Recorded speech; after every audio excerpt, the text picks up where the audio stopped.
peristiwa yang terjadi di bulan Rajab yang berkenaan dengan sirah Nabi sallallahu alaihi wasallam, peristiwa besar yang merupakan mukjizat Nabi sallallahu alaihi wasallam, Isra dan juga Mi'raj. Terjadi silang pendapat sebenarnya tentang kapan terjadinya peristiwa Isra dan Mi'raj ini. Cuman biasanya masyarakat di negeri kita ini selalu diingatkan dengan peristiwa Isra dan Mi'raj itu dikaitkan dengan bulan Rajab. Padahal ada yang mengatakan bahwa peristiwa Isra dan Mi'raj itu terjadi pada bulan Rabiul Awal tahun ke-13 Hijriah.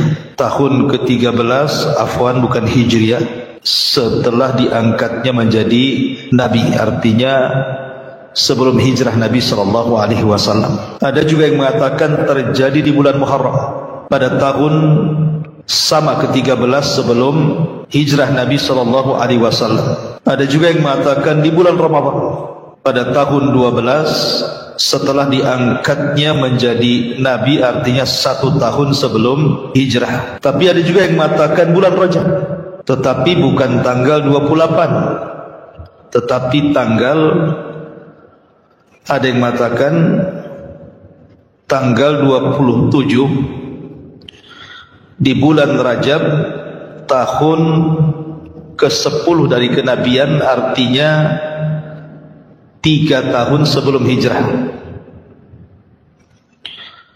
Ada juga yang mengatakan setelah diangkatnya beliau menjadi Nabi dan Rasul 5 tahun setelahnya baru terjadi peristiwa Isra dan Mi'raj. Allahu alam, terlampau banyak pendapat kan. Ada yang mengatakan bulan Rabiul Awal, ada yang mengatakan bulan Muharram, ada yang mengatakan bulan Rajab, ada yang mengatakan bulan Ramadan, sehingga kita tidak bisa memastikan sebenarnya peristiwa Isra dan Mi'raj itu kapan. Akan tetapi yang jelas bahwa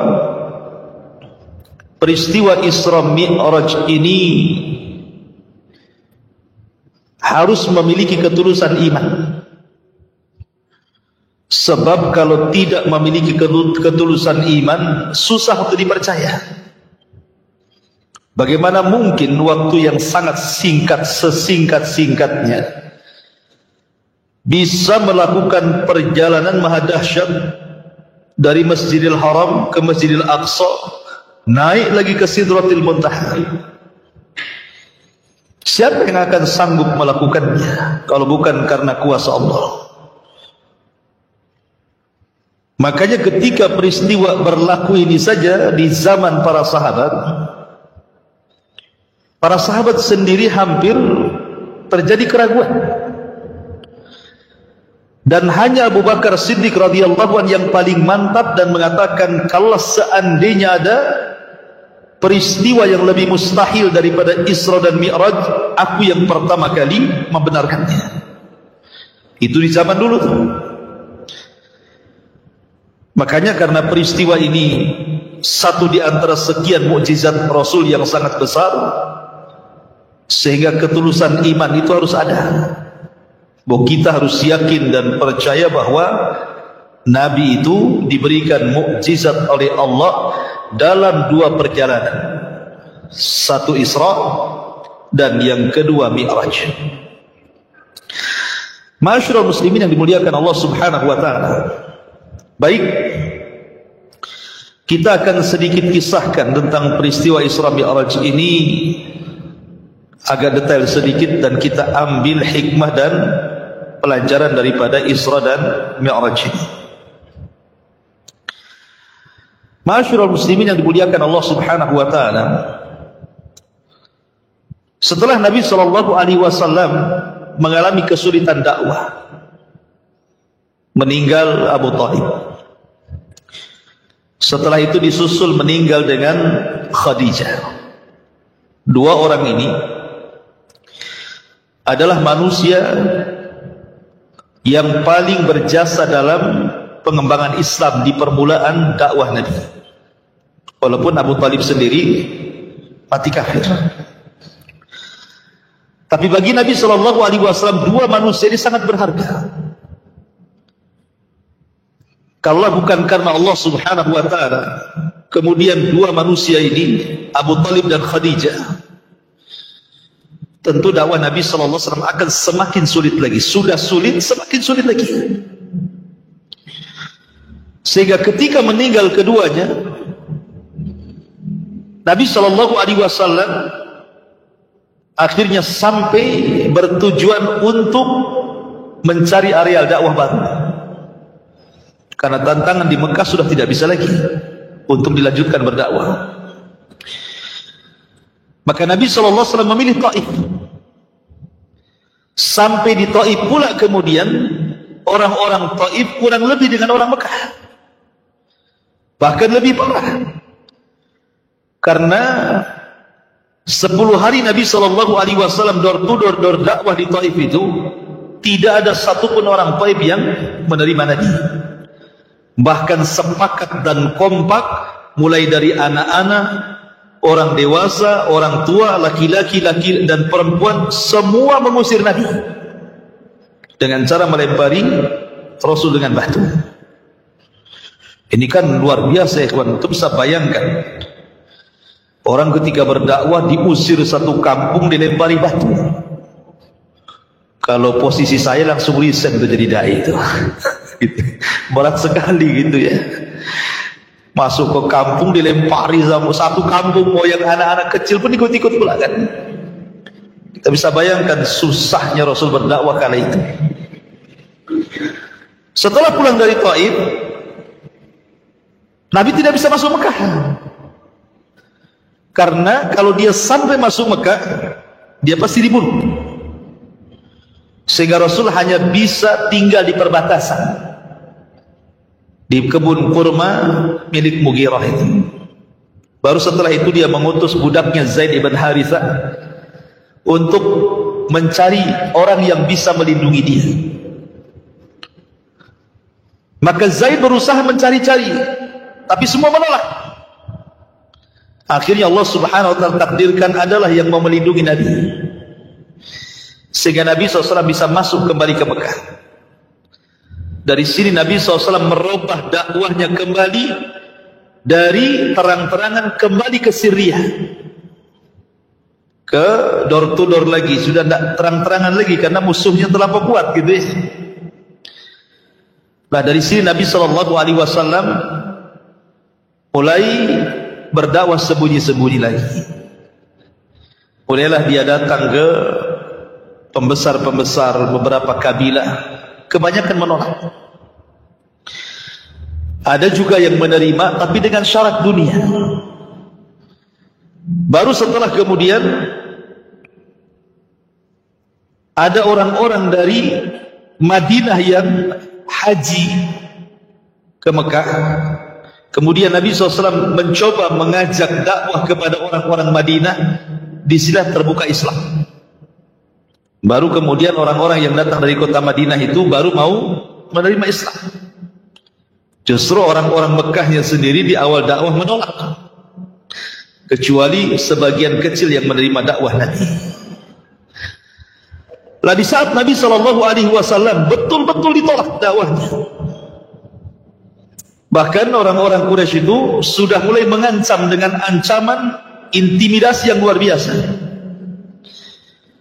Dari sini Allah Subhanahu wa Ta'ala ingin menenangkan hati Nabi, mengokohkan hati Nabi supaya jangan goyang dalam berdakwah. Maka dihiburlah oleh Allah dengan cara diberikan mukjizat besar yang disebut dengan peristiwa Isra dan Mi'raj.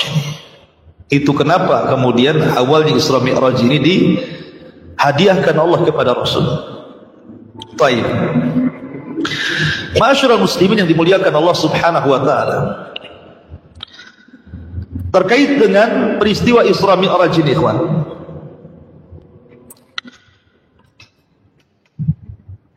kita mulai daripada kisah Nabi SAW ketika Nabi SAW di rumah Ummu Hani. Memang banyak riwayat ya tentang masa Isra Mi'raj itu, tetapi pendapat yang paling kuat wallahu alam, Jadi peristiwa Isra Mi'raj itu dimulai dari rumahnya Ummu Hani. Ketika Nabi SAW berada di Hatim. Hatim itu di sekitar sumur Zamzam. Ada yang mengatakan di Hijr Ismail. Tiba-tiba kemudian Nabi SAW didatangi dua malaikat. Malaikat ini kemudian membawa Nabi SAW ke Hatim, ke dekat sumur Zamzam itu, kemudian membelah dada Nabi. Kemudian setelah dibelah dadanya, diambil jantungnya, kemudian dicuci di bejana emas dengan air Zamzam, dan Allah penuhi jantung Rasul dengan hikmah dan iman. Kemudian dimasukkan lagi dan dijahit kembali. Tentu ini kan medisnya malaikat ya. Kalau medisnya orang bisa mati. Dan Rasul akan merasakan sakit yang luar biasa kalau orang yang mengoperasinya kan, karena di zaman itu juga peralatan-peralatan medis tidak secanggih zaman sekarang. Paling tinggi mungkin kalau ngurangi sakit itu suruh minum arak gitu ya kalau zaman dulu kan. Dari sini pertanyaannya, kenapa Nabi SAW dibelah dadanya? Dibersihkan hati dan jantungnya. Walaupun ada khilaf ulama berapa kali sebenarnya Rasul itu dibelah dada itu. Ada yang mengatakan 2 kali, ada yang mengatakan 3 kali. Yang mengatakan 2 kali, peristiwanya adalah pertama saat Rasul masih kecil. Di rumah siapa? Halimah Sa'diyah. Ketika usia Rasul SAW masih anak-anak. Kemudian peristiwa yang kedua, saat peristiwa Isra Mi'raj dibelah dada lagi. Tetapi ada yang berpendapat tiga pendapat, ketika Nabi SAW diangkat menjadi Nabi. Tetapi riwayat yang sahih wallahu alam, bahwa Rasul itu hanya dibelah 2 kali saja. Pertanyaannya, kenapa harus dibelah dadanya? Dibersihkan jantungnya, diisi iman dan hikmah serta takwa yang luar biasa pada hati Nabi SAW. Karena Nabi SAW akan menghadap Allah secara langsung, tanpa perantara Jibril. Dari sini ada hikmah besar bagi kita ikhwan, bahwa setiap kita ini pasti akan berjumpa dengan Allah. Saya, Anda, siapapun akan berjumpa dengan Allah. Bukan berjumpa dalam arti kata melihat wajah Allah Subhanahu wa ta'ala. Semua ahli surga pasti melihat wajah Allah. Tetapi berjumpa dengan Allah itu di mauqif, di padang mahsyar. Semua manusia akan diajak bicara oleh Allah satu persatu. Dan di situ ada orang yang tidak dipandang Allah. Ada orang yang tidak mau diajak bicara Allah. Ada orang yang tidak mau dibersihkan oleh Allah. Artinya kita akan berjumpa dengan Allah di padang mahsyar. Sebagaimana Nabi SAW dibersihkan dadanya oleh Allah Subhanahu wa ta'ala karena akan berjumpa dengan dia, harusnya kita juga sama. Kita harus persiapan bahwa kita akan berjumpa dengan Allah Subhanahu wa ta'ala. Kemudian setelah Nabi SAW dibelah dadanya, dibersihkan jantungnya, kemudian dimasukkan kembali, diisi dengan iman dan hikmah, maka Jibril kemudian sudah mempersiapkan satu kendaraan khusus untuk para nabi yang disebut dengan Buraq. Buraq ini dia lebih kecil dari kuda, tetapi lebih besar dibandingkan keledai. Jadi sedang dia ya, dia tidak besar kali, enggak. Kuda lebih besar, tapi tidak kecil kali seperti keledai, tidak, dia tengah-tengah. Tetapi Buraq ini diberikan kecepatan langkah, kata Nabi SAW, sekali langkah maddal basar, sejauh mata memandang. Kalau antum naik ke ketinggian, kemudian mata antum melihat ke jauh sana, seperti itulah lompatan buraq itu. Sekali lompatan, saking cepatnya. Dan buraq ini adalah tunggangan para nabi.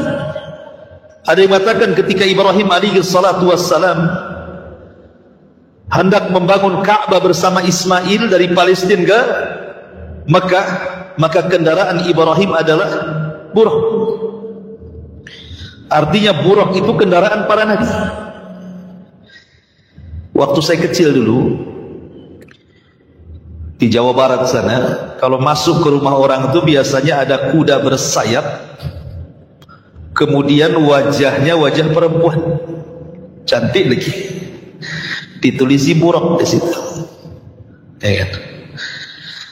Ikhwatu fiddin, ini pelecehan ya. Pelecehan kepada buraq dan pelecehan kepada Nabi SAW. Dari mana tahu hadis Nabi tidak mensifati buraq itu kepalanya gadis cantik, badannya kuda dan bersayap? Nggak ada hadisnya, nggak ada riwayatnya. Kok muncul gambar? Setelah usut punya usut, saya coba menelisik, ya, membaca gitu ya dari beberapa referensi di internetnya. Rupanya boleh jadi itu karena hasadnya orang-orang Yahudi kepada Islam. Karena Nabi SAW itu banyak menikah dan istrinya ada 11, sehingga mereka hendak mengolok-olok Nabi SAW dengan cara menggambarkan buraq itu pun harus kepalanya wajah perempuan yang cantik. Ini kan pelecehan. Seolah-olah poligaminya Nabi SAW itu hanya sekedar untuk nafsu seks saja, kan begitu? Tidak, wallahi. Tujuan poligami Nabi SAW itu syarat dengan pelajaran dan hikmah. Karena Nabi SAW itu dibimbing wahyu, bukan manusia biasa kayak kita. Ya. Maka tidak benar itu gambaran buraq kayak gitu, tidak benar itu. Mana ada buraq kayak gitu? Buraq itu kuda, dia lebih kecil dibandingkan kuda, lebih besar dibandingkan keledai. Kalau dia sekali langkah sejauh mata memandang, itu saja dalam riwayat seperti itu. Sudah kita imani seperti itu. Kenapa pula jadi gambar perempuan pula? Maka ini hal-hal yang bisa masuk kepada bab istihza, namanya mengolok-olok Nabi dan buraq itu sendiri gitu ya. Ma'asyiral muslimin yang dimuliakan Allah Azza wa Jalla, dalam sebuah riwayat walaupun fihi nazar oleh sebagian ulama, ketika Nabi SAW hendak menunggang buraq itu, buraq ini tidak mau ditunggangi, tidak mau ditunggangi, karena mungkin bagi dia Nabi itu asing, kayak antum kan, naik kuda-kuda tidak pernah ditunggangi kita, nggak terbiasa dengan kita, otomatis kan bahasa Melayunya nggak kurang selesa lah kuda itu ya, kurang enak gitu kan, karena orang baru masalahnya. Maka ketika buraq itu bergerak-gerak, Rasul mau naik itu, maka Jibril mengatakan, ya buraq, wallahi, wahai buraq, demi Allah, kata Jibril, tidak ada manusia yang lebih mulia yang menunggangi dirimu kecuali Muhammad SAW. Maka tiba-tiba buraq pun terdiam, Rasul pun kemudian naik di atasnya. Dari sini menunjukkan apa? Setelah buraq itu tahu siapa yang akan menunggangi adalah Nabi SAW, langsung dia. Ada pelajaran apa? Buraq ini tidak berakal, dia binatang. Tapi setelah diberitahu bahwa yang menunggangi dia adalah Rasul, sami'na wa ata'na. Terkadang ada sebagian manusia Allah berikan akal kepada mereka, datang perintah Allah dan Rasulnya, Tapi terkadang di antara manusia itu tidak langsung mengatakan sami'na wa ata'na gitu. Terkadang banyak mikir. Sami'na wa tafakkarna katanya. Ya kami dengar tapi pikir-pikir dulu katanya. Kan ada yang seperti itu. Kayak orang-orang Bani Israel mengatakan sami'na wa asayna. Dengar habis itu maksiat. Padahal Allah Subhanahu wa taala mengatakan atiullaha wa atiur rasul. Taatilah Allah dan Rasulnya. Fa in tanaza'tum fi syai'in farudduhu ila Allah war Rasul. Kalau kalian berselisih dalam sebuah permasalahan, kembalikan kepada Allah dan Rasulnya.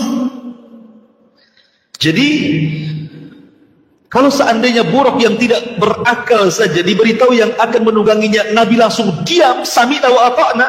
Harusnya kita yang berakal, yang lebih mengatakan sami'na wa ata'na.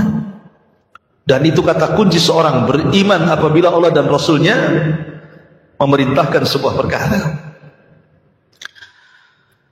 Peristiwa Mi'raj ini kan baru Mi'raj namanya.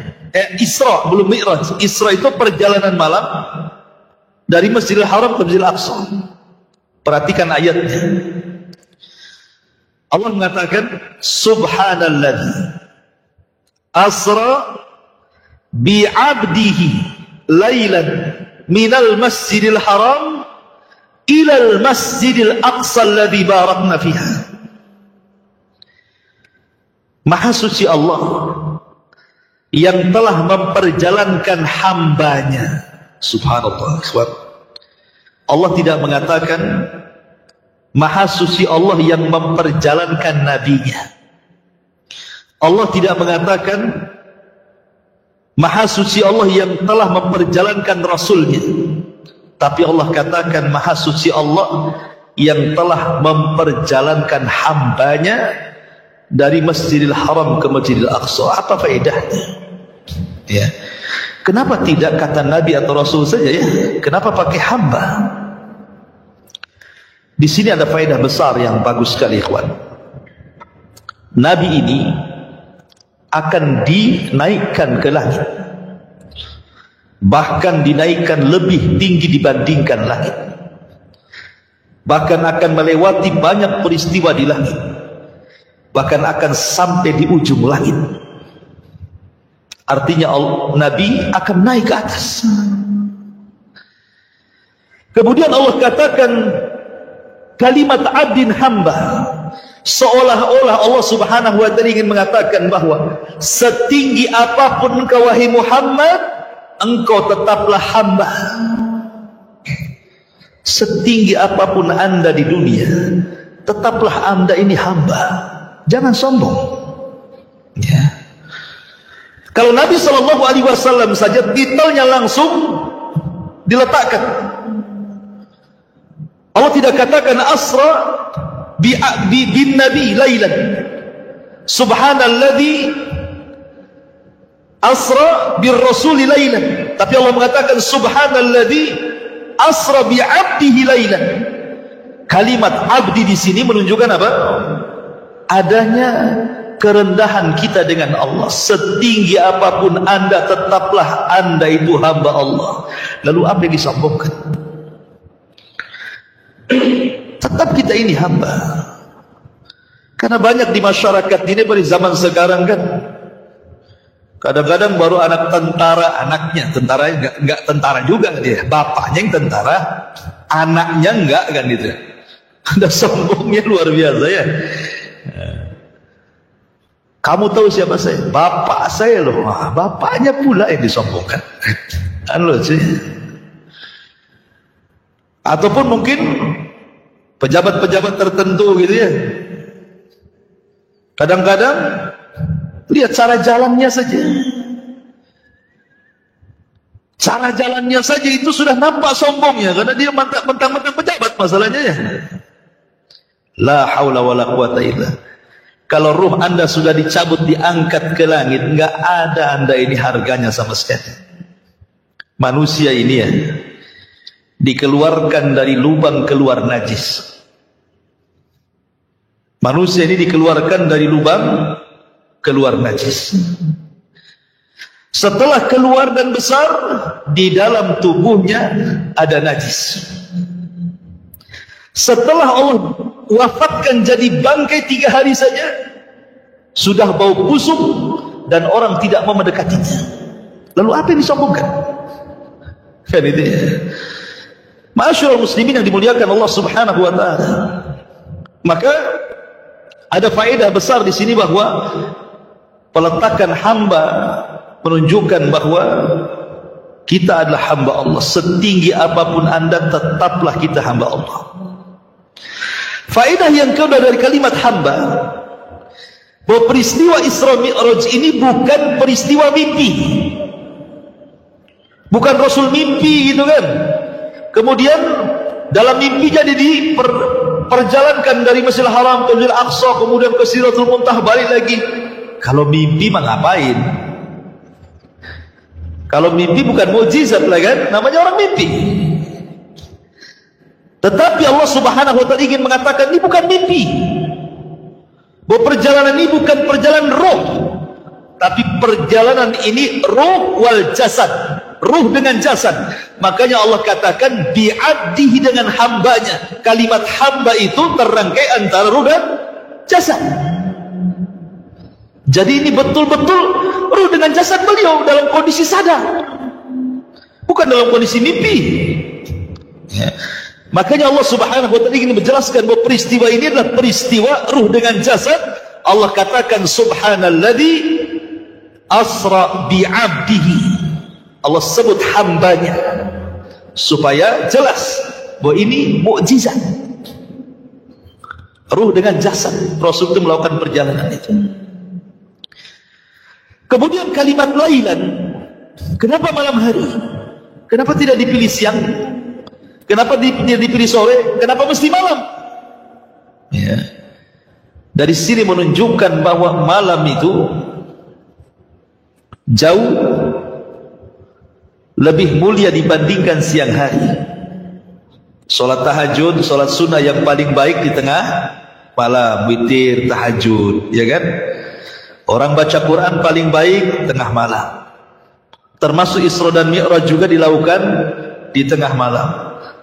Tafakurnya kita dengan Allah yang paling baik di tengah malam. Kenapa? Karena malam itu menjauhkan kita dari riyah. Orang sedang tidur, antum ibadah, mau riya sama siapa? Kecuali live kayak gini ya. Salat malam, tahajud, tarawih, handphone ya kan? Live lewat IG ya. Alhamdulillah malam ini saya bisa tahajud. Tulisi status di situ kan. Ngapain tulis status? Ya kan? Nggak perlulah tulis status tuh.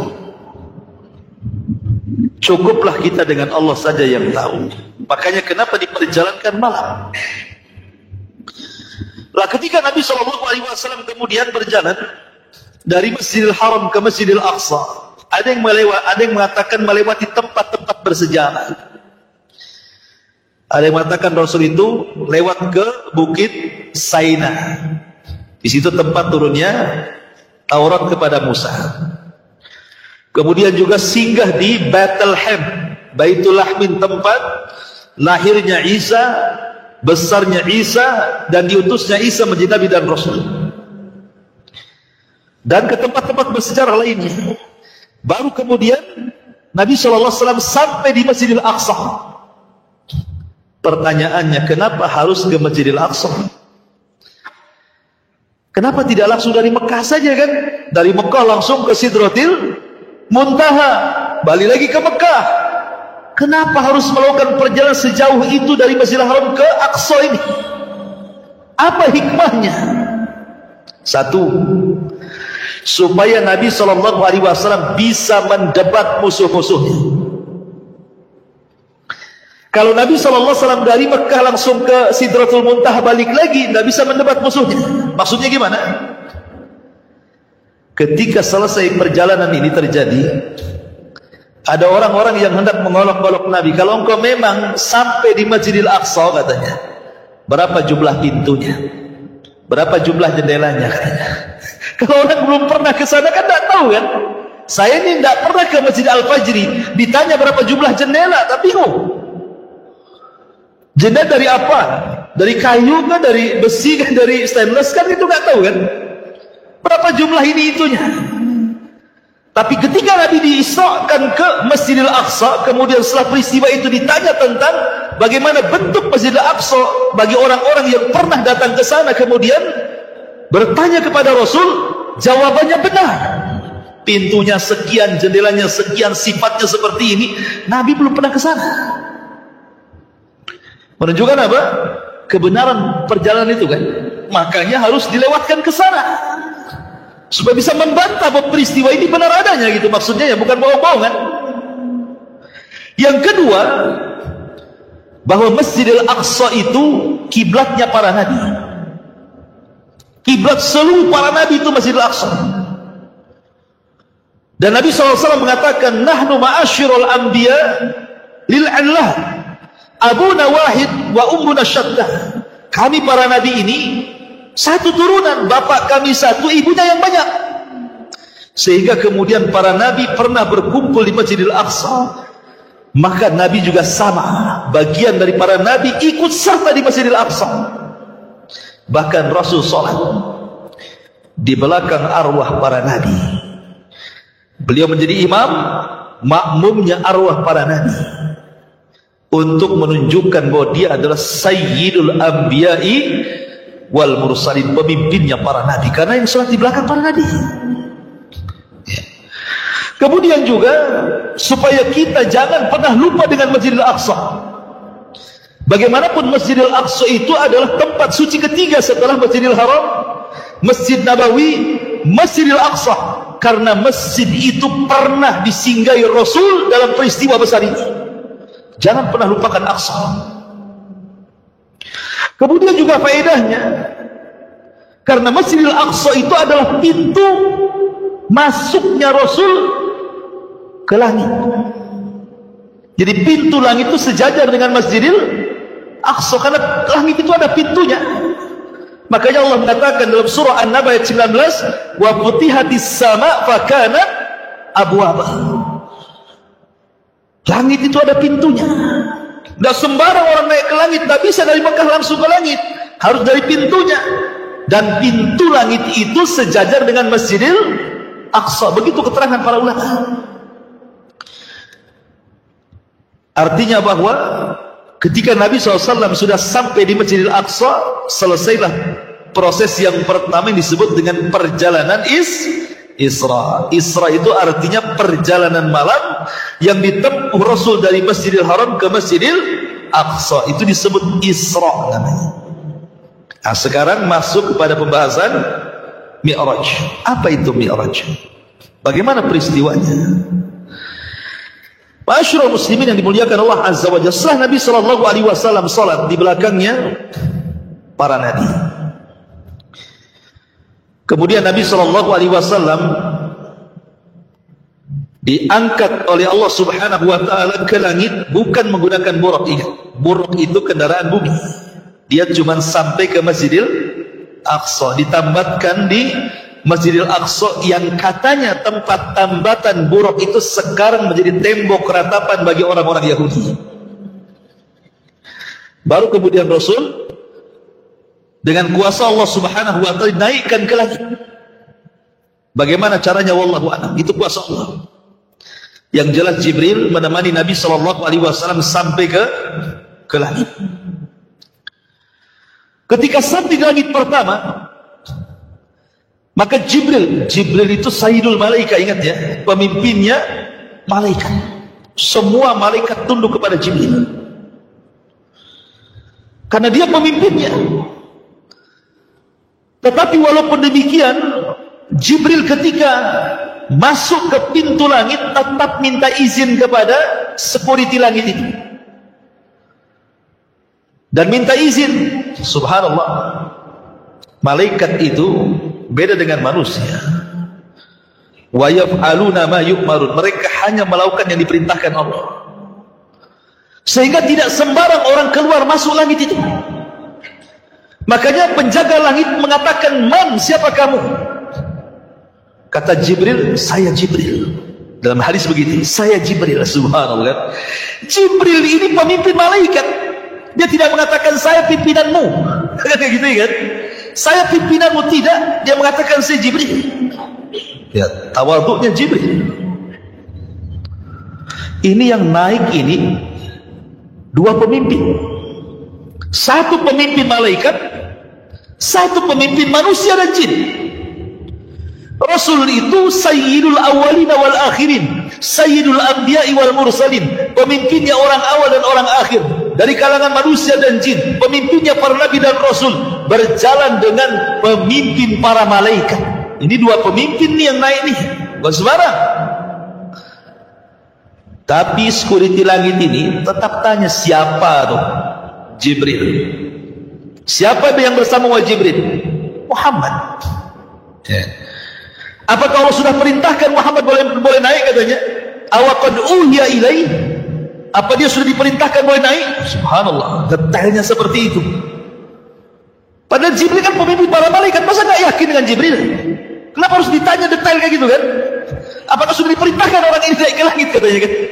Masya Allah. Kalau sekarang ini ada dua pemimpin di istana presiden, security. Kira-kira kalau digituin sama security apa kan dipecat besok?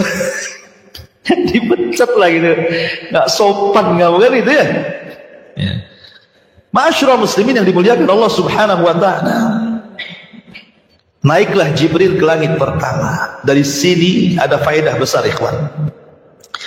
Ketika antum berbicara tentang Neil Armstrong. Kalau kita sebut nama Neil Armstrong berarti cerita orang naik ke bulan. Iya kan? Pertanyaannya, bulan itu di mana? Apakah bulan itu di atas langit?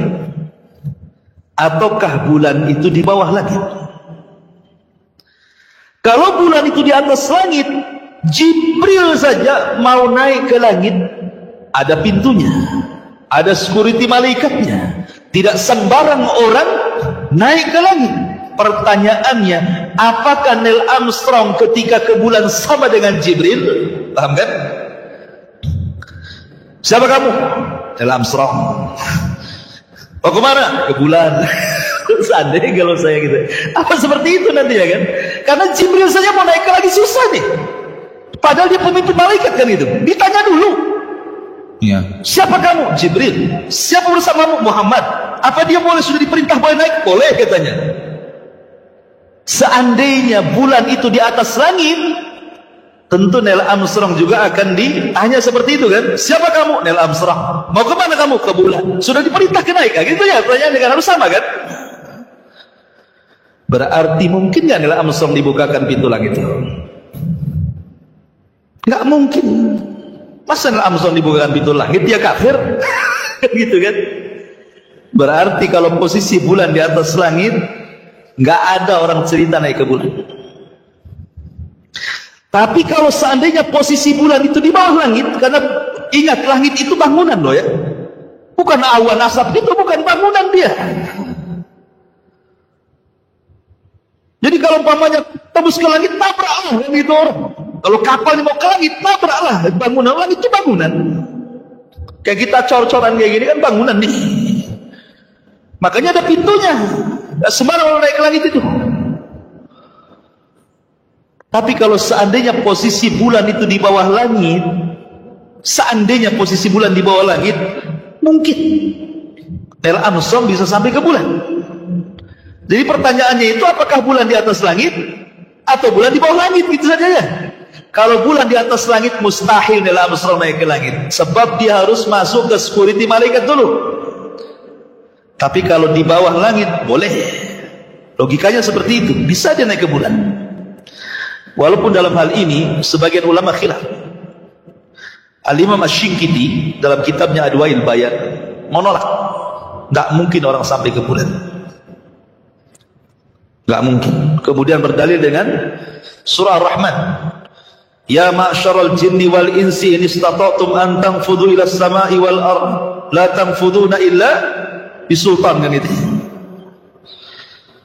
Ya ma'syaral jinni wal insi, wahai manusia dan jin, in istata'tum an tanfudhu ila as-samawat, Kalau kalian ingin naik ke langit, naik. Fangfudu, naik. La tanfudu, kalian tidak bisa. Illa bisultan, kecuali karena kuasa Allah, seperti Rasul kuasa Allah kan, diangkat ke Sidratil Muntaha. Walaupun tidak sedikit juga ulama yang memungkinkan orang sampai ke bulan dengan catatan bulan di bawah langit. Ya. Ma'asyiral muslimin yang dimuliakan Allah Subhanahu wa taala. Ketika Nabi SAW di langit pertama jumpa dengan siapa? Nabi Adam. Kata Nabi Adam alaihi salatu wassalam, marhaban bibnin salih wa nabiyyin salih.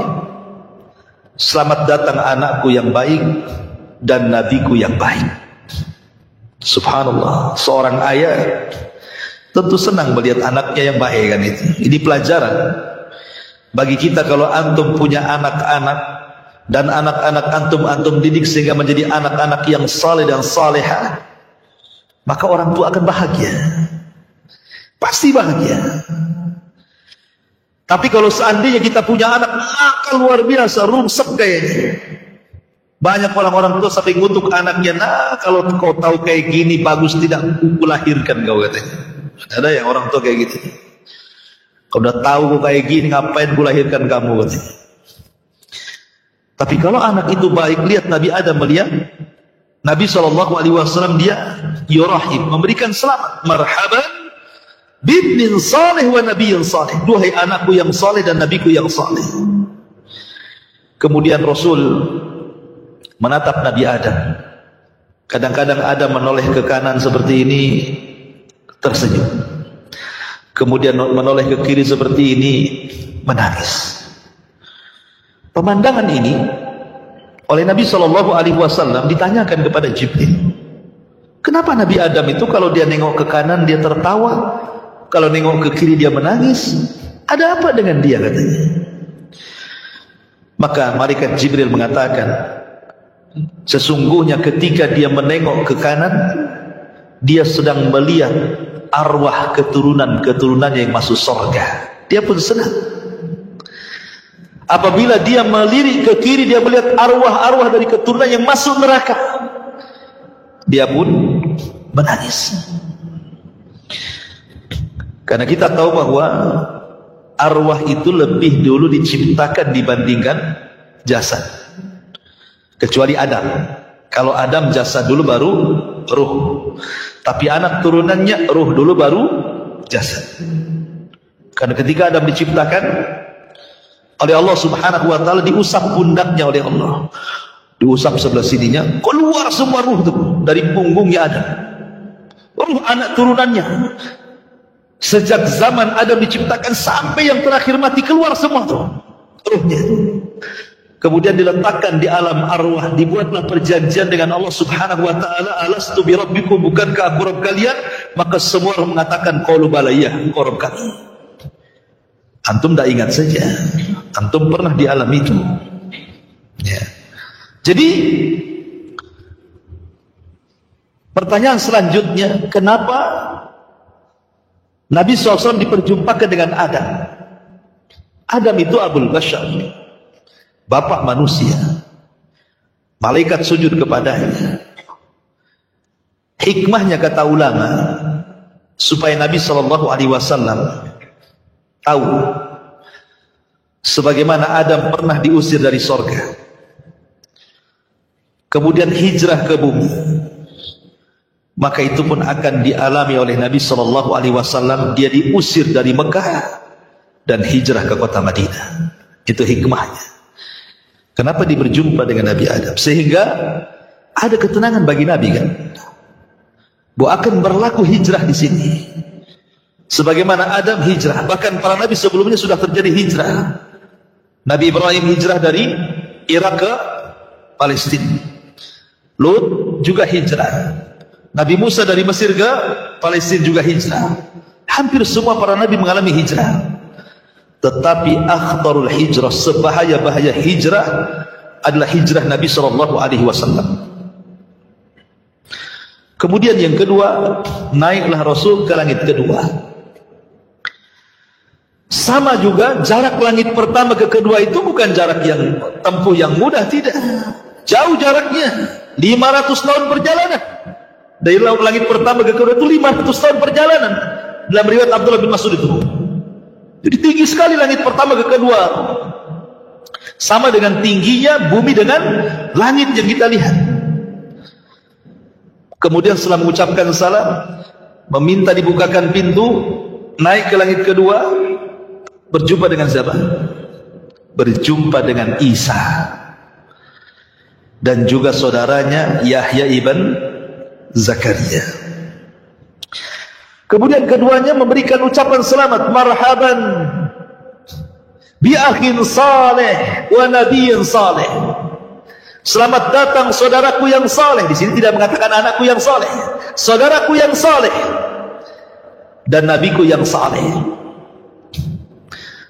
Maka Nabi SAW berjumpa dengan Isa dan juga Yahya. Nabi Isa bin Maryam belum meninggal, sehingga Nabi SAW berjumpa dengan Isa itu ruh dan jasad. Karena Isa kan belum mati, belum meninggal. Jadi masih dengan ruh dan jasadnya di langit kedua itu. Karena Allah mengatakan bal rafa'ahu Allahu ila sama, bahkan kami angkat Isa ke langit. Ketika orang-orang Yahudi mengklaim kami membunuh qatalna Isa bin Maryam, kami sudah membunuh Isa bin Maryam, maka Allah bantah, wa ma qataluhu wa ma sallabuhu walakin syubbiha lahu bal rafa'ahu Allahu ila sama. Yahudi tidak membunuhnya, Yahudi tidak menyalibnya, bahkan Isa diserupakan dan Isa diangkat ke langit. Bantahan Quran. Isa masih hidup dan Rasul berjumpa, ya. Kemudian berjumpa dengan Yahya. Apa hikmahnya perjumpaan? Kenapa mesti berjumpa dengan Isa dan Yahya? Kenapa tidak nabi-nabi yang lain? Kan banyak 25 nabi. Nabi Sulaiman kah di situ? Nabi Daud kah? Kan begitu. Nabi Soleh, Nabi Hud, kan banyak para nabi itu. Kenapa diperjumpakan dengan Isa dan Yahya? Di sini ada hikmah pelajaran. Sebagaimana Yahya dibunuh oleh orang Yahudi dengan cara sadis, dipenggal lehernya. Kemudian lehernya Nabi Allah Yahya digunakan untuk mahar wanita pelacur. Jadi Yahya itu dipenggal lehernya, betul-betul dipenggal, diambil kepalanya, jasadnya dikirim ke bapaknya. Subhanallah, antum bayangkan. Jadi dari leher ke bawah jasadnya dikirim kepada Nabi Zakaria, ayahnya. Kepalanya dibawa ke istana, dijadikan mahar wanita pelacur. Oleh siapa? Yahudi. Kemudian Isa bin Maryam dikepung rumahnya, sehingga kemudian kalau bukan karena pertolongan Allah Subhanahu wa ta'ala, Isa pun mungkin dibunuh juga, karena sudah dikepung tentara itu rumahnya. Kemudian Isa mengatakan kepada murid-muridnya, siapa di antara kalian yang mau kuserupakan wajahnya denganku, kujadikan kalian temanku di sorga. Tidak ada yang mau, karena tahu mau dibunuh. Tapi ada muridnya yang paling muda siap menggantikan posisi Isa. Barulah kemudian Isa diangkat ke langit. Ibrahnya apa? Sebagaimana Isa dan Yahya itu dirongrong orang-orang Yahudi, maka Rasul pun sama akan menghadapi rongrongan dari orang-orang Yahudi. Dan menjadi kenyataan. Ketika Nabi SAW di Madinah dihadapkan dengan 3 Yahudi besar, Bani Quraidah, Bani Qunaiqa, Bani Nadir. Adapun Bani Nadir hendak membunuh Nabi SAW dengan cara apa? Mengambil batu besar, naik ke atap, kemudian akan ditimpakan di kepala Nabi. Karena ketika itu Nabi hendak bermusyawarah dengan Bani Nadir. Maka pembesar Bani Nadir mengatakan, oh iya, nanti kalau Muhammad sudah datang, sudah bermusyawarah di sebuah ruangan, satu orang naik ke atap, bawa batu, lempar kepalanya, katanya. Oh, dibunuh. Tapi Rasul datang Jibril, jangan berangkat, mereka sudah merencanakan pembunuhan. Rasul nggak jadi. Bani Quraidah, ketika Nabi SAW pulang dari Khaybar, menang dalam perang Khaybar, kemudian pura-pura menjamu Rasul dan para sahabat. Daging yang diberikan kepada Rasul dikasih racun, dan Nabi sempat memakan racun itu. Sebab itulah Rasul meninggal diracun. Ya, walaupun jarak pengaruhnya lama kan, dari perang Khaybar sampai ke 11 Hijriah, tapi Rasul baru merasakan rasa racun itu ketika sudah dekat-dekat ajalnya. Allah hendak memilihkan kematian Rasul mati syahid, makanya meninggal dengan cara seperti itu. Tapi lihat keganasan orang Yahudi. Kemudian orang-orang Yahudi datang kepada Labid bin Asam, seorang penyihir Rasul. Rasul disihir Labid bin Asam. Siapa yang membayar Labid bin Asam untuk menyihir Rasul? Yahudi. Memang Yahudi itu kurang ajar betul, membunuh para nabinya. Termasuk Nabi SAW berkali-kali upaya pembunuhan terjadi kan. Makanya kemudian Rasul dipertemukan dengan Isa dengan Yahya. Jangan heran, sebagaimana mereka dirongrong orang Yahudi, kau pun akan dirongrong orang Yahudi. Hati-hati dengan Yahudi, itu maksudnya. Baru Nabi SAW naik ke langit berapa? Ketiga. Berjumpa dengan siapa? Nabi Yusuf. Dan Yusuf itu dikatakan memiliki separuh dari ketampanan Adam. Berarti Adam itu tampan, ya kan? Kalau Nabi Yusuf saja separuh ketampanan Adam, wanita-wanita itu ngiris-ngiris jari sambil pegang buah. Faqatta'na aydiyahun.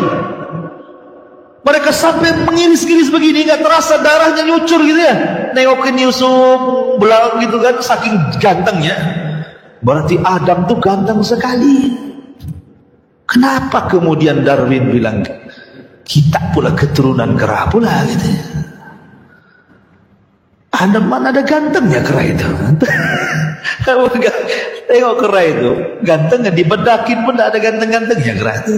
Mau dioperasi plastik akan ganteng deh.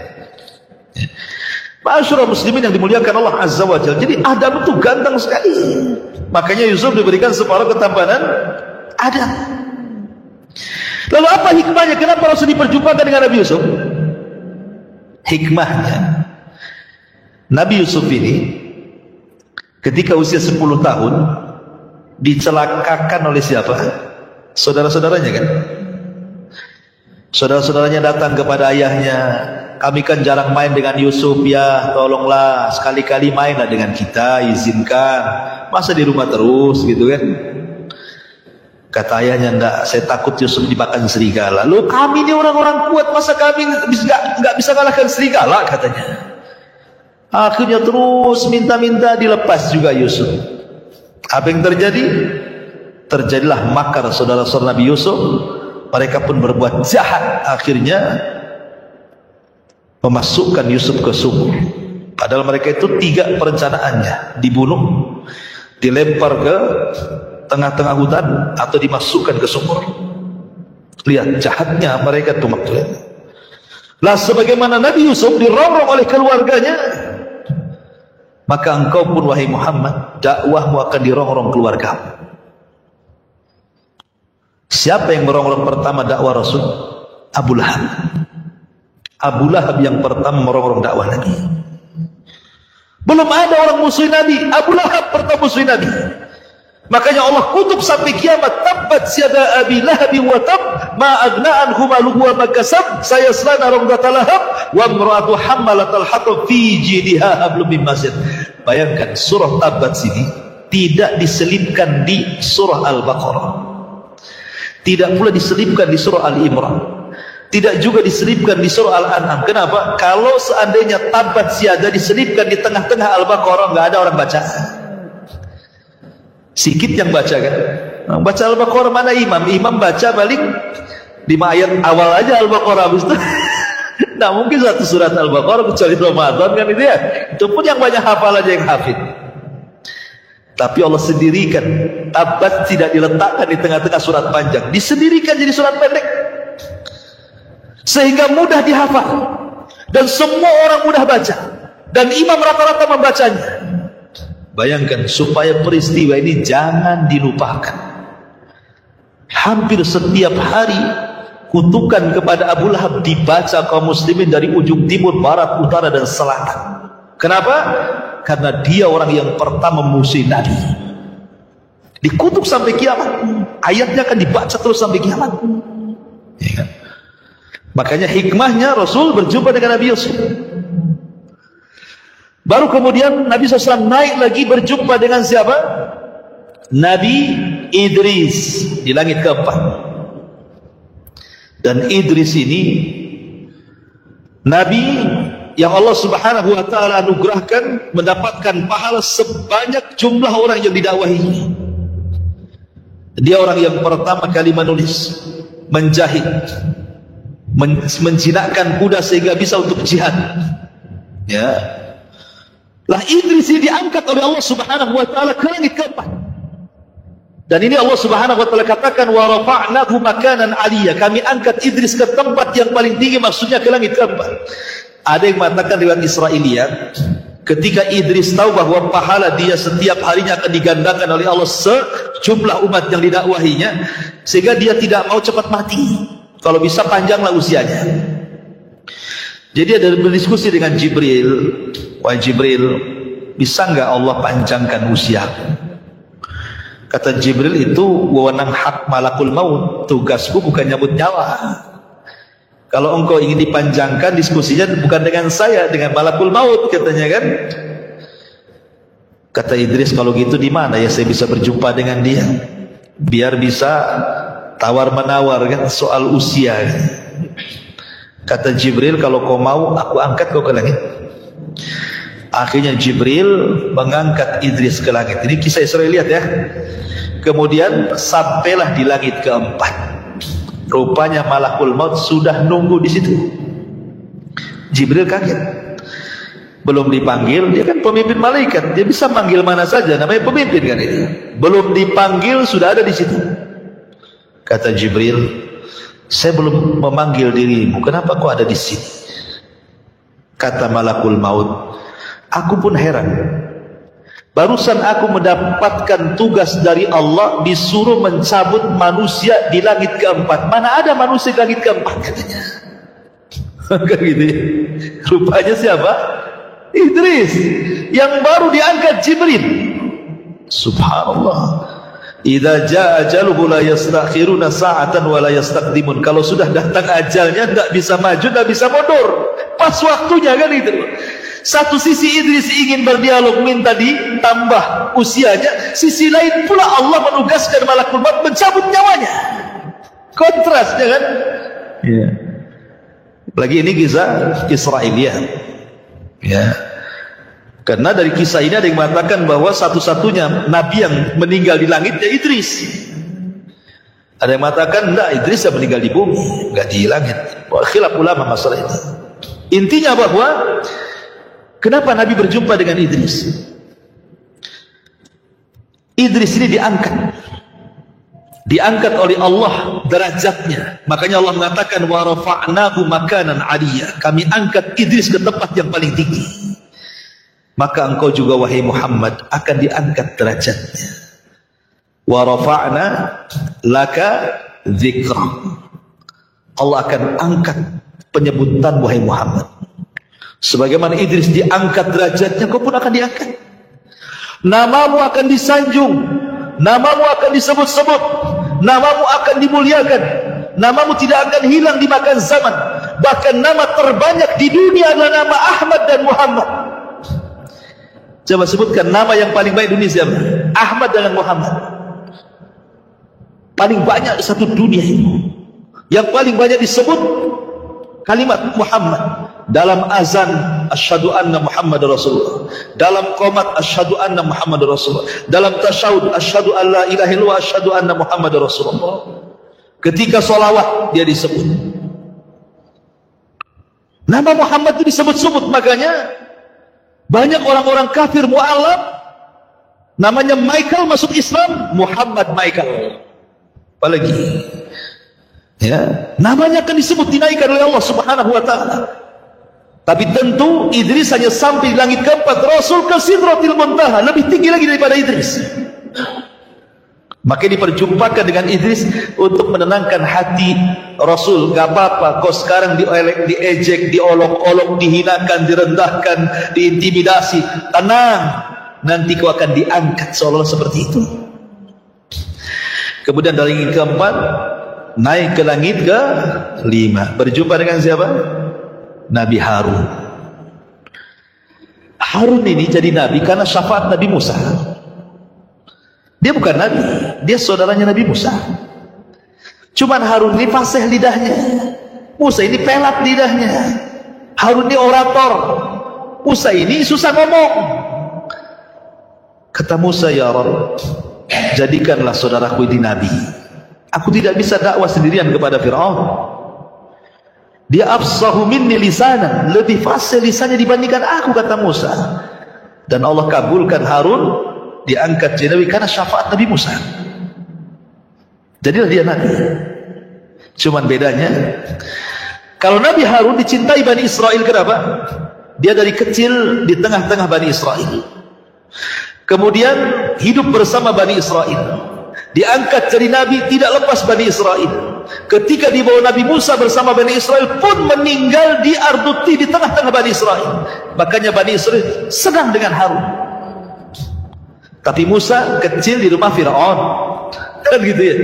Kecil kan di rumah Fir'aun, dia gak pernah di tengah-tengah Bani Israel. Musa itu kecil-kecil rumah Fir'aun, sudah dewasa buat kasus bunuh orang, pergi pula ke tanah Arab, ke Madian, dapat istri orang Arab, kemudian pulang pula baru setelah jadi nabi bersama Bani Israel. Sehingga kedekatan Musa kepada Bani Israel tidak lebih dekat dibandingkan Harun kepada Bani Israel. Dari situlah Bani Israel lebih senang Harun dibandingkan Musa. Bani Israel lebih suka dengan Harun dibandingkan Musa. Musa lembut, Harun itu lembut sekali. Ingat ketika kasus Bani Israel menyembah patung anak sapi, kemudian Musa datang, ditarik janggutnya Harun, ditarik rambutnya Harun oleh Musa. Kenapa kau sesatkan Bani Israel? Kata Harun, aku sudah berusaha meminta agar mereka jangan menyembah patung anak sapi itu. Akan tapi bisa apa daya, mereka hendak membunuhku, ya aku biarkanlah. Ya, beda aku dengan kamu, beda kelas. Kau ditakuti Bani Israel, aku tidak ditakuti, katanya kan. Ya. Jadi Harun lembut sekali gitu ya. Jadi orang-orang Bani suka dengan Harun dibandingkan dengan Musa. Lah Rasul sallallahu alaihi wasallam diajarkan ketika berjumpa dengan Harun, jadilah kau seperti Harun dalam berdakwah, lembutlah dengan umat. Wa in kunta faddan ghalidhal qalbi lan faddu min haulik, ya Muhammad, kalau engkau keras kepada umatmu ketika berdakwah, hilanglah semua itu. Mereka lari, gak mungkin mereka menerima dakwahmu. Makanya Allah mengatakan, maka naribku fi syai'in illa zana. Tidaklah sebuah kelembutan digunakan untuk apapun kecuali pasti menghiasinya. Tidaklah kekasaran digunakan dalam apapun kecuali mengotorinya. Jadi Rasul diajarkan agar lembut. Dari situlah Rasul sallallahu alaihi wasallam adalah selembut-lembut manusia dalam berdakwah. Ud'u ila sabili rabbika bil hikmati wal mau'izatil hasanah wajadilhum billati hiya ahsan. Laqad kana lakum fi Rasulillahi uswatun hasanah. Kemudian setelah berjumpa dengan Harun, Rasul naik ke langit ke-6, berjumpa dengan siapa? Musa, kalimullah. Ya. Nabi Musa ketika berjumpa dengan Rasul menangis dia. Menangis. Kemudian dia mengatakan, seraya mengisyaratkan kepada Nabi sallallahu alaihi wasallam, bagaimana mungkin anak semuda ini, kata Nabi SAW disyaratkan kepada Rasul, bagaimana mungkin anak semuda ini yang diutus di akhir zaman, tetapi umatnya lebih banyak masuk surga dibandingkan umatku, katanya. Ini bukan hasad, cuman Nabi Musa memuji Rasul gitu. Bagaimana bisa anak muda ini diutus di akhir zaman, usianya pendek, tapi umatnya paling banyak dibandingkan umatku, yang masuk surga jauh lebih banyak dibandingkan umatku masuk surga, katanya. Sedih Nabi Musa, iri dengan Rasul. Harusnya seperti itu. Antum kalau melihat dunia, lihat ke bawah. Kalau lihat agama, lihat ke atas. Maksudnya apa? Lihat dunia, jangan ke bawah, jangan ke atas, pegel. Ya Rob, kenapa lah tetangga sebelah itu enak kali lah usahanya. Kemarin beli mobil, sekarang nambah lagi beli, dari tingkat pula. Apa kerjanya orang itu? Punya tuyul kali. Kadang-kadang kan aneh gitu ya. Antum kalau si nengok orang pegel nih, nengok terus tuh pegel nih kawan. Coba tuh negak gini sih pegel. Coba lihat ke bawah, bersyukur antum. Alhamdulillah saya walaupun ngontrak-ngontrak tapi tak kayak orang itulah tidur di bawah jembatan kan itu ya.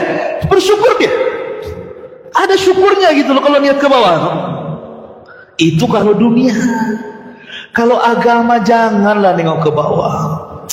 Alhamdulillah saya masih hafal Fatihah wa duha. Si Arif belum hafal. Kapan antum mau hafal lebih itu kapan kalau gitu caranya? Harusnya antum nengok ke bawah, ke atas kalau agama kan. Aduh si Al-Baqarah hafal, masa saya nggak bisa hafal? Saya harus hafal juga. Itu maksudnya. Kalau agama ke atas, dunia ke bawah, supaya bersyukur. Dari sini Nabi SAW mengatakan, la tanzuru ila man huwa fawqakum. Jangan melihat kepada orang yang di atas kalian. Fanzuru ila man huwa asfala minkum. Tapi lihatlah kepada orang yang di bawah kalian. Fahuwa ajdar alla tajrar nikmatallah alaikum. Supaya kalian lebih bisa bersyukur akan nikmat yang Allah anugerahkan kepada kalian. Ini faedah dari perkataan Nabi Musa ini.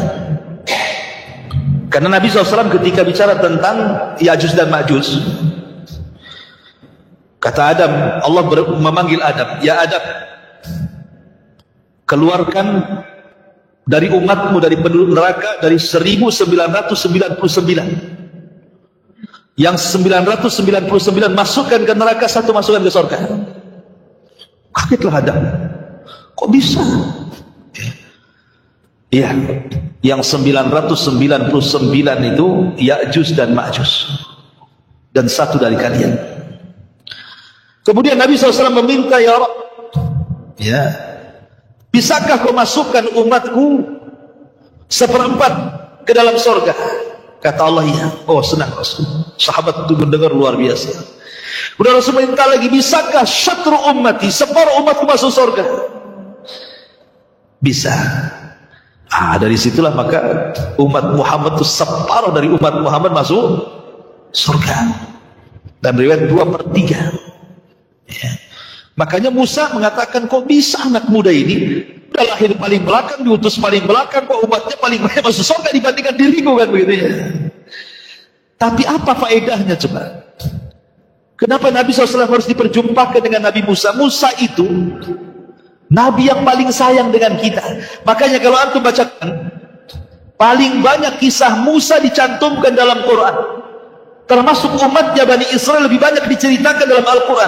Padahal umat-umat terdahulu banyak. Ada kaum Ad, kaum Samud, kaum Madian, kaum Sodom. Tapi Bani Israel yang paling banyak diceritakan. Karena Nabi yang paling sayang dengan Rasul dan umatnya itu adalah Nabi Musa. Coba bayangkan, kalau Nabi Musa tidak ngomong sama Rasul, apa yang Allah perintahkan kepada? Kata Rasul, 50 waktu sholat. Apa kata Musa? Laqad jarrabtu Bani Israel fala yastati'un. Aku sudah coba ibadah seberat itu kepada Bani Israel, gak sanggup mereka. Sebaiknya kau naik lagi ke atas. Coba minta keringanan. Yang meminta keringanan Rasul. Siapa yang nyuruh? Nabi Musa kan? Jadi Musa itu sayang juga dengan kita kan itu. Seandainya Nabi Musa nih tidak ngomong seperti itu kepada Rasulullah, kemudian Rasul langsung turun ke bumi, kemudian kita diwajibkan sholat 50 waktu, ikhwan. Jangan lagi cerita 50 waktu. 5 waktu saja alasannya satu gudang. Maghrib capek, males jamaah, kadang-kadang tinggal maghrib, waktu isya udah ngantuk, gak ada tidur. Nanti subuh sibuk persiapan kerja.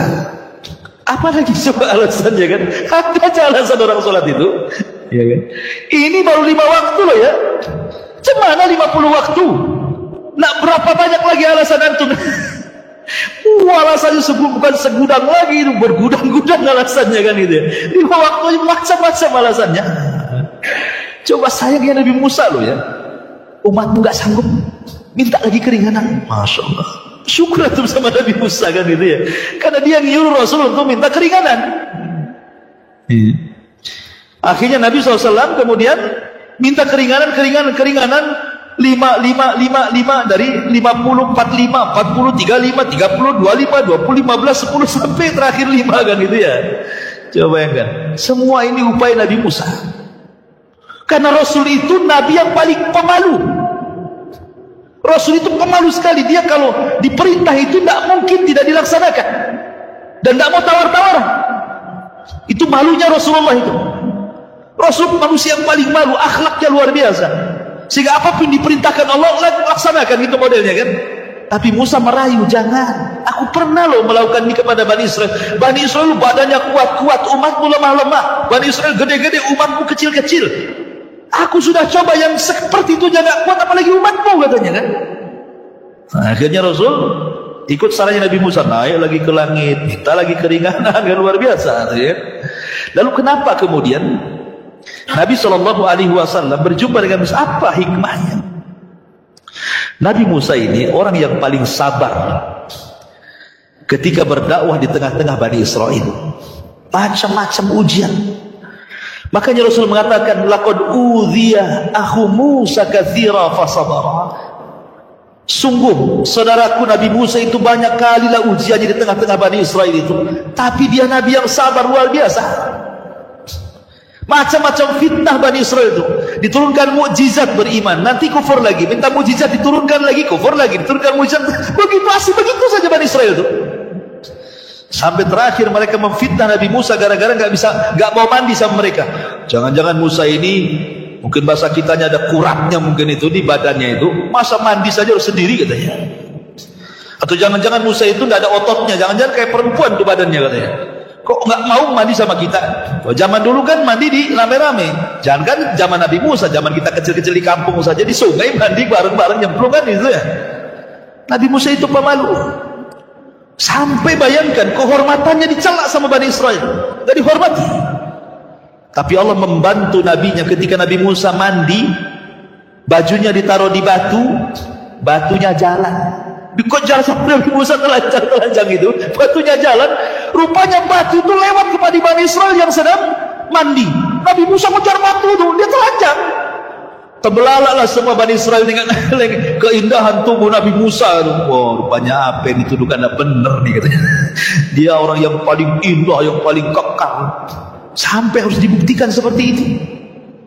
Sampai ketika Harun meninggal yang dituduh membunuh Nabi Musa, bayangkan. Harun meninggal, katanya dibunuh Nabi Musa katanya. Sampai mereka minta jasadnya, lihat jasad, tampakkan jasadnya Harun kalau dia tidak dibunuh Nabi Musa. Akhirnya malaikat Jibril bawa jasadnya, tidak ada tanda-tanda pemukulan, berarti nggak dibunuh. Sampai seperti itu bayangkan ya. Tapi Musa itu sabar, artinya bahwa Nabi diperjumpakan dengan Nabi Musa itu supaya Rasul lebih sabar lagi dalam berdakwah itu. Makanya Allah mengatakan wa tawassaw bil haqqi wa tawassaw bis sabr. Antum harus sabar ketika dakwah itu. Karena orang yang kita hadapi itu macam-macam otaknya itu. Ada yang lembut, ada yang keras, ada yang kayak batu, ada yang kayak lempung gitu ya. Macam-macam orang. Kemudian yang terakhir Rasul berjumpa dengan Ibrahim. Ibrahim sedang bersandar di Baitul Ma'mur. Baitul Ma'mur itu Ka'bahnya malaikat. Al-jaza min jinsil amal. Sebagaimana Ibrahim membangun Ka'bah di bumi, maka dia disandarkan di Ka'bah yang ada di langit. Ka'bahnya para malaikat Baitul Ma'mur.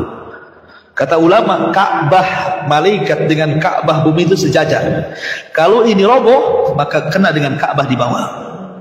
Jadi sejajar, kata ulama. Ka'bahnya malaikat dengan Ka'bah di bumi itu satu jajar.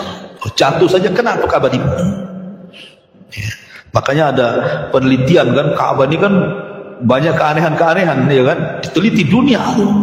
Ya, karena sejajar dengan Ka'bah Baitul Ma'mur.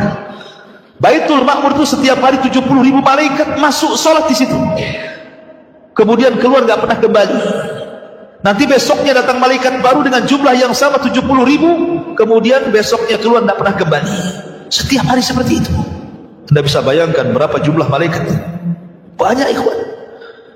Ketika Nabi saja menceritakan tentang Jahannam didatangkan itu, Jahannam ini memiliki 70.000 tali kekang, satu tali kekang digeret 70.000 malaikat. Banyak malaikat, ikhwan. Bahkan Rasul mengatakan di langit itu tidak kurang dari 4 jari, ini 4 jari. Ya, ada malaikat, 4 jari ada malaikat, 4 jari ada malaikat. Berapalah jumlahnya malaikat?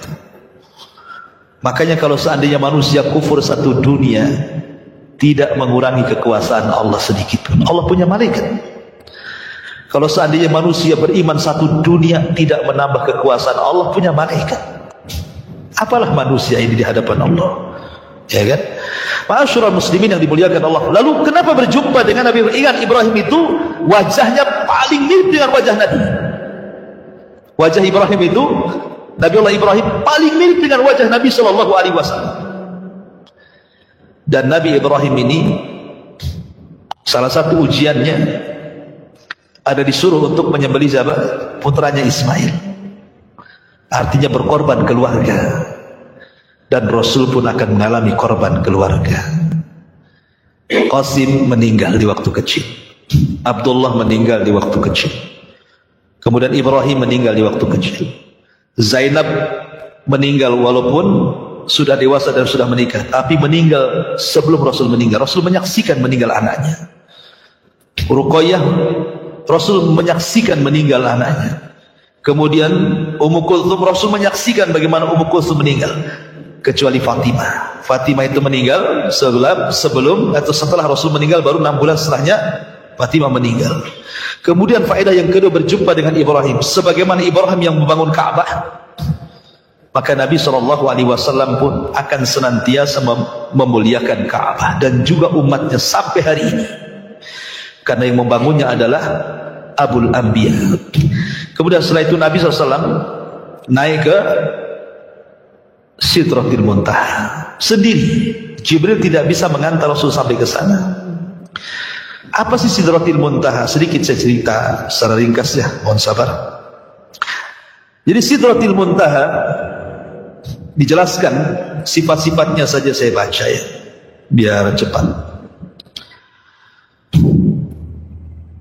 Yang pertama, Sidratil Muntaha itu sebutkan dalam beberapa riwayat, Sumiyat Sidratul Muntaha, dinamakan Sidratul Muntaha karena tempat pohon itu merupakan puncak segala sesuatu yang naik dari bumi. Li'annahu yantahi ilaiha ma ya'ruju minal ardi. Dinamakan Sidratul Muntaha karena tempat pohon itu merupakan puncak segala sesuatu yang naik dari bumi dan yang Allah turunkan pangkalnya di Sidratul Muntaha, baik wahyu atau yang lainnya. Bisa juga dimaknai karena Sidratul Muntaha merupakan puncak yang diketahui makhluk. Lebih dari itu makhluk tidak tahu, karena pohon itu berada di atas langit dan bumi, sehingga Sidratul Muntaha merupakan puncak ketinggian di mana terhenti semua ilmu makhluk di situ. Di atasnya sudah ilmu Allah, nggak ada yang tahu. Ya. Bahkan dikatakan Ibnu Abbas dinamakan Sidratil Muntaha, pohon puncak, karena ilmu malaikat puncaknya sampai di sini. Tidak ada yang bisa melewatinya kecuali Rasul sallallahu alaihi wasallam. Dan diriwayatkan dari Ibnu Abbas, semua ketetapan Allah yang turun pangkalnya ada di Sidratil Muntaha. Ma'asyiral muslimin yang dimuliakan Allah Subhanahu wa taala. Jadi dari sini para ulama mengatakan secara ringkas, Sidratil Muntaha bentuknya pohon, layaknya pohon bidara, ma'ruf pohon bidara, tetapi tentu sama nama beda rupa kan ya. Kita lihat pohon bidara itu hanya nama saja, tapi bentuknya seperti apa ya Allahu a'lam kan, ini gaib kan. Kemudian ini pohon ini sangat besar, hingga ketika penunggang kuda nih dia berjalan 100 tahun, naungannya tidak akan hilang. saking gedenya.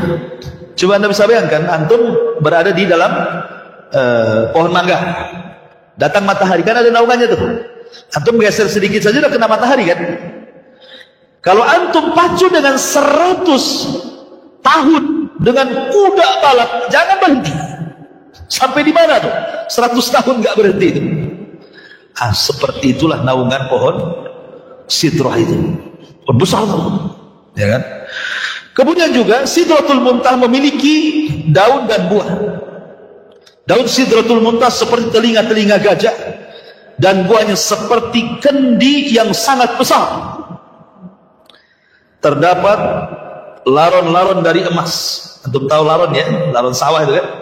Tapi ini emas, bukan laron-laron dari sawah kan. Laron-laron emas itu berterbangan di pohon itu, diliputi dengan perintah Allah hingga warnanya berubah.